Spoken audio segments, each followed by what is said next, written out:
দুঃখ ভারাক্রান্ত মন নিয়ে আপনাদের সামনে হাজির হয়েছি।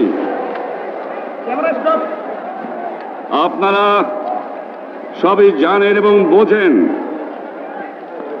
আমরা আমাদের জীবন দিয়ে চেষ্টা করেছি, কিন্তু দুঃখের বিষয় আজ ঢাকা, চট্টগ্রাম, খুলনা, রাজশাহী, রংপুরে আমার ভাইয়ের রক্তে রাজপথ রঞ্জিত হয়েছে। আজ বাংলার মানুষ মুক্তি চায়, বাংলার মানুষ বাঁচতে চায়, বাংলার মানুষ তারা আজ তার অধিকার চায়। কি অন্যায় করেছিলাম নির্বাচনের পরে বাংলাদেশের মানুষ সম্পূর্ণভাবে আমাকে আমার মুখে ভোট দেন। আমাদের ন্যাশনাল অ্যাসেম্বলি বসবে, আমরা সেখানে শাসনতন্ত্র তৈরি করব এবং এই দেশকে আমরা গড়ে তুলব।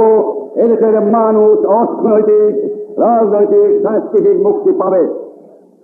কিন্তু দুঃখের বিষয়, আজ দুঃখের সঙ্গে বলতে হয় 23 বছরের করুণ ইতিহাস, বাংলার অত্যাচারের, বাংলার মানুষের রক্তের ইতিহাস, 23 বছরের ইতিহাস, মনুষ্য নরনারী রাষ্ট্রনারীর ইতিহাস, বাংলার ইতিহাস, এদেশের মানুষের রক্ত দিয়ে রাষ্ট্র রঞ্জিত করার ইতিহাস। 1952 সালে রক্ত দিয়েছি, 1954 সালে নির্বাচনে জয়লাভ করেও আমরা গড়িতে বসতে পারি নাই। 1958 সালে আইয়ুব খান মার্শাল জারি করে 10 বছর পর্যন্ত আমাদের গোলাম করে রেখেছে। 1967 সালে 6 দফার আন্দোলনের 7 জুনে আমার ছেলেদের গুলি করে হত্যা করা হয়েছে। 1969 আন্দোলনে আইয়ুব খানের পতন হওয়ার পরে যখন ইয়াহিয়া খান সাহেব সরকার নিলেন, তিনি বললেন দেশে শাসনতন্ত্র দেবেন, গণতন্ত্র দেবেন, আমরা মেনে নিলাম। তারপরে অনেক ইতিহাস হয়ে গেল, নির্বাচন হলো। আমি প্রেসিডেন্ট ইয়াহিয়া খান সাহেবের সঙ্গে দেখা করেছি। আমি শুধু বাংলার নয়, পাকিস্তানের মেজরিটি পার্টির নেতা হিসাবে তাকে অনুরোধ করলাম 15 ফেব্রুয়ারি তারিখে আপনি জাতীয় পরিষদে অধিবেশন দেন।